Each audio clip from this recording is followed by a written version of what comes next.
लस्सु फ्याफुल्ला टसिदेले नमस्कार सबैजनालाई। फेरि पनि मेरो यो युट्युब च्यानलमा सबैजनालाई धेरै धेरै स्वागत गर्न चाहे। आज चाहिँ हामी स्वयम्भूमा सानो एउटा छोटो पूजा कार्यक्रम थियो। त्यो पूजा कार्यक्रम सम्पन्न भइसकेपछि हामी सबैजना मिलेर यता भोजन गर्नको निम्ति हाम्रो यो स्वयम्भू बुद्ध पार्कको अपोजिट साइडमा रहेको ठ्याक्कै अपोजिट साइडमा छ नमोबुद्ध थाकाली भान्साघरतिर आइपुगेका छौँ हामी खाना खानको निम्ति। यहाँको एकदमै राम्रो अनि एकदमै सुन्दर छ यो ठाउँ। जे होस् यहाँको सर्भिस पनि एकदम राम्रो छ, यहाँको खानाहरू पनि एकदम मिठो छ। हामी अस्ति पनि एकचोटि यता आएका थियौँ, हामीलाई राम्रो लागेर नै फेरि दोहोऱ्याएर आएको। यता हाम्रो सिराप दाजु हुनुहुन्छ, एकदमै हाँसिलो फुर्तिलो होइन, एकदमै मिठो गफ गर्नुभएर उहाँ पनि हाँस्नुभयो र हामी सबैजनालाई हँसाउनु पनि भयो।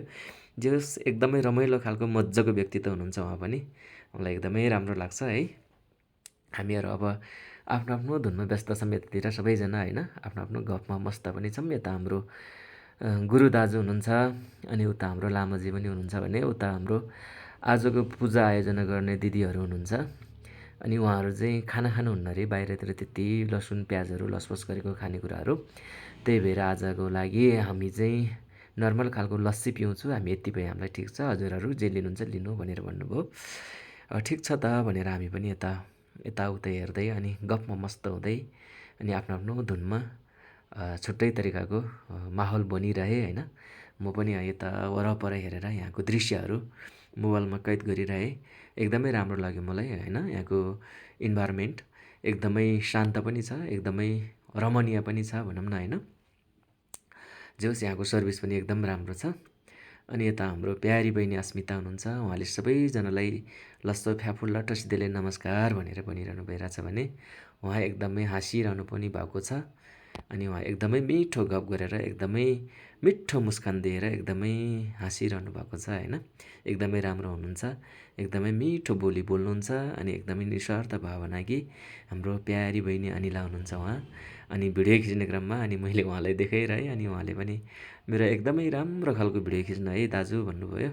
मैले पनि उहाँलाई जिस्काएर हँसाएर एकदमै एकछिन रमाइलो गफगाफ गर्दै उहाँपट्टि फर्काएर मैले क्यामेरा तेर्सिरहेँ होइन। उहाँले पनि एकदमै हँसाउनु भयो अनि ल अझै पनि मेरो खिच्नु है, खाना आइसकेपछि मैले एकदमै मजाले खान्छु अनि त्यो पनि खिच्नु ल भनेर उहाँ एकदमै हाँस्नुभयो। अनि म पनि हाँसेँ, हामी सबैजना एकछिन हाँसेँ पनि अनि फेरि मिठो गफ पनि गरेँ होइन।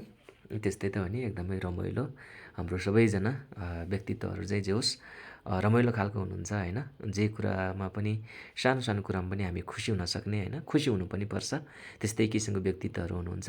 त्यस्तै खालको गफगाफ गर्दै हामी चाहिँ यता वरपरको दृश्यहरू खिचेँ। हाम्रो आदरणीय दाजु हुनुहुन्छ उहाँ गुरु दाजु होइन, उहाँ चाहिँ भर्खर गोर्खाबाट आउनुभएको, बिहान हिँड्नुभएको अरे अहिले आइपुग्नु भएको। उहाँ काम विशेषले अस्ति गोर्खा जानुभएको थियो, जे होस् आज आइपुग्नु भएको छ। जे होस् अहिले पूजा सम्पन्न भएर हामी सँगै बसेर एउटा भोजन गर्ने एउटा मौका मिल्यो। जे होस् हामी सबैजना खुसी भए। गफ गर्दा गर्दै हाम्रो अनि खाना पनि आइसकेछ। यहाँको सर्भिस दिने भाइहरू बहिनीहरू एकदमै राम्रो व्यवहार गर्नुहुँदो रहेछ। उहाँहरूले खानाहरू ल्याएर हाम्रो अगाडि आफ्नो आफ्नो भाग राखिदिनु भयो।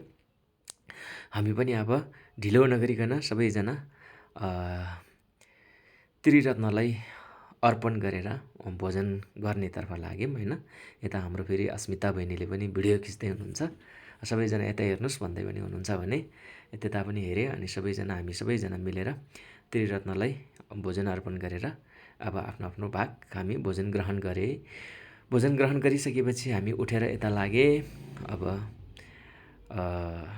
आफ्नो आफ्नो ठाउँमा लाग्नुपर्छ होइन, त्यस्तै त हो नि, सधैँभरि एकै ठाउँमा बसिरहने एउटा फुर्सद पनि हुँदैन। जे होस् राम्रो लाग्यो, यहाँको सुन्दर ठाउँहरू यस्तै छ अनि यहाँको सर्भिस राम्रो छ, खानाहरू एकदमै मिठो छ। हजुरहरू पनि आउनु चाहनुहुन्छ भने यता बुद्ध पार्कको अपोजिट साइडमा नमोबुद्ध गौचन थाकाली भान्साघर भनेर बोर्ड छ, त्यहाँ आएर एकदमै मिठो खानाको मजा लिन सक्नुहुनेछ पनि भन्न चाहन्छु। अब भने हामी आफ्नो आफ्नो ठाउँतर्फ लाग्दैछौँ होइन। अब हामी चाहिँ खानासाना खाइसकेका छौँ अनि एकछिन रेस्ट गरेर अनि हामी आएँ तल। आइसकेपछि हामी आफ्नो आफ्नो बाटो लागे सबैजना है। हस् त हुन्छ, आजलाई यति नै। लस्सो फ्याफुल्ला टसिदेले।